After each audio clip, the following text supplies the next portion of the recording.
finally arrived. I'm Tyler Melito, and we are back for a championship weekend edition of Beat the Bookie. On today's show, I got some bets for the men's Final Four tonight, as well as a couple bets for the women's national championship game tomorrow between Arizona and Stanford.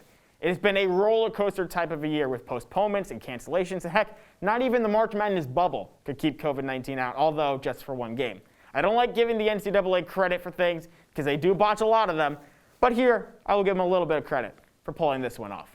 Let's take a look at the board, how my good friend Brad Klein did a week ago, and well, let's just say it wasn't Brad's best day, and if you took a couple of bets, you might be mad at him as he lost $52. Brad is not in the basement, though. We'll get to that in a moment. But looking at the standings, Patrick Gunn, 49-49, still in the lead.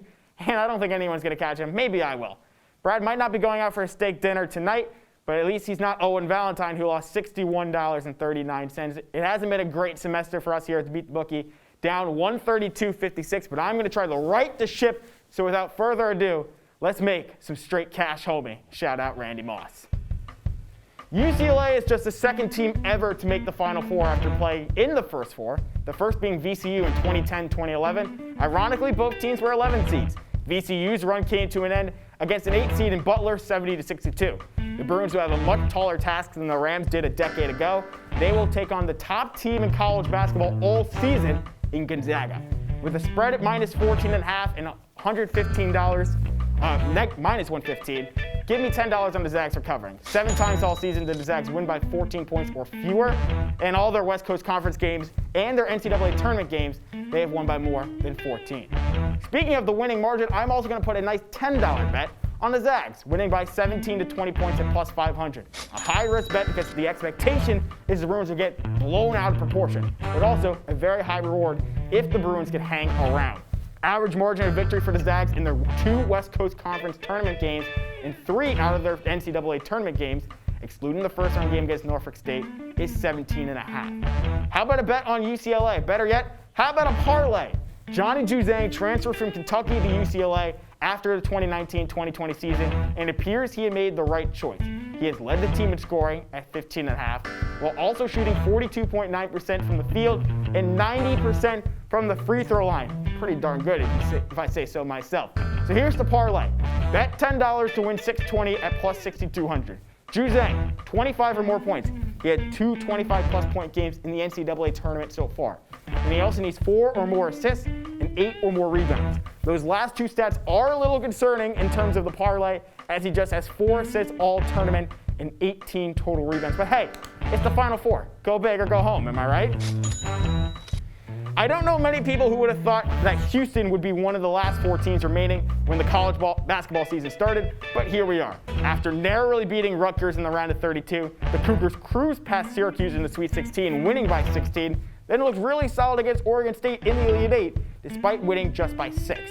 Baylor has been just a notch below Gonzaga all season long and has coasted to the Final Four. After beating Wisconsin in the round of 32, the Bears took on a depleted Villanova team in the Sweet 16. Then an Arkansas team in the Elite 8 that kind of reminds me of someone on the hit CBS show Survivor that makes it all the way to the final 6 or 7. You're like, how?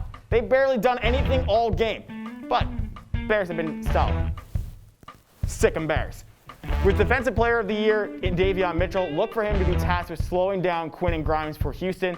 First bet I have, though, is against the Bears. I'm going with Houston money line. Plus 185, that is an easy bet right there. $10, throw it on it. This is going to be a close game, so not a heavy wager. The bet that I will put a little bit more money on is the score of the game. I'm going to put $15 on the total combined score of the 2 teams being over 137, which is currently at plus 115. Not going to give you much of a major win. Odds that it will hit are high. These 2 teams are averaging a combined 144.5 points per game during the tournament, which in theory will help this bet hit even more. I'm also going to do a nice $15 parlay on Quinn Grimes, the leading guy for Houston. Despite having Mitchell all over him, presumably, at plus 1350, this is a low-risk, high-reward gamble. I'm betting that he has 25-plus points, something he did 5 times this season. He also needs to have 7 or more three-pointers, something he did just once all season. Then to top it all off, a Houston win, something they did 28 times this year. This is no better time than to have a career game in the Final Four. So I'm going to go big on Grimes, $15 bet to possibly win $202.50. I will take that all day long. Final parlay, plus 164, $10 on Masio Teague. 20 plus points and 3 plus 3-pointers, something he did 5 times this season. To win 1640, of all my parlays, this is the one that will most likely hit. Shifting gears to the Women's National Championship game, first you have Stanford, who in the Final Four took down South Carolina in a game that came down to the wire after what was an insane final minute. Then you have the Wildcats of Arizona, who took down mighty UConn, my hometown team, in the Final Four, and it was not even close. Arizona was able to win by 10. Hats off to them, I will say, because UConn looked unbeatable. I thought they were going to win it all, I will admit. The Cardinal beat the Wildcats in both their matchups this season by a combined score of 143 to 102. But Arizona is playing really well right now, plus 450 money line to put $10 on the Wildcats, and with that, a 10-point spread for Arizona. Give me another $10 bet at minus 110. I usually don't like making wagers that will make me less money than I originally bet, but we're going to do it anyway, right? What can go wrong? So to recap, got minus 115 on Gonzaga covering 14-point spread at $10.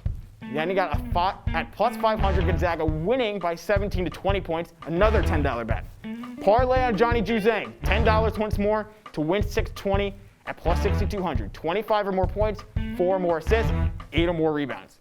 Then we'll shift to Houston Baylor, $10 on Houston money line at plus 185. Total combined score between Houston and Baylor being over 137 at plus 115, betting $15. Then another $15 parlay on Quinn Grimes, plus 1350. He needs to have 25 plus points, 7 or more threes, and of course, Houston to win. Final parlay, Masio Teague, plus 164, 20 or more points, 3 or more 3-pointers, bet 10 to win 1640. Women's final, $10. Arizona money line at plus 450, and then you got to have $10 at minus 110 for Arizona to cover the 9.5-point spread. Wow, I'm tired. I don't know about you. I might need my EP, Calvin Cristoforo, to towel me off after this, but that is all the time we have here on Beat the Bookie. For our entire crew here at Citrus TV, I'm Tyler Melito. I wish you all luck and happy betting.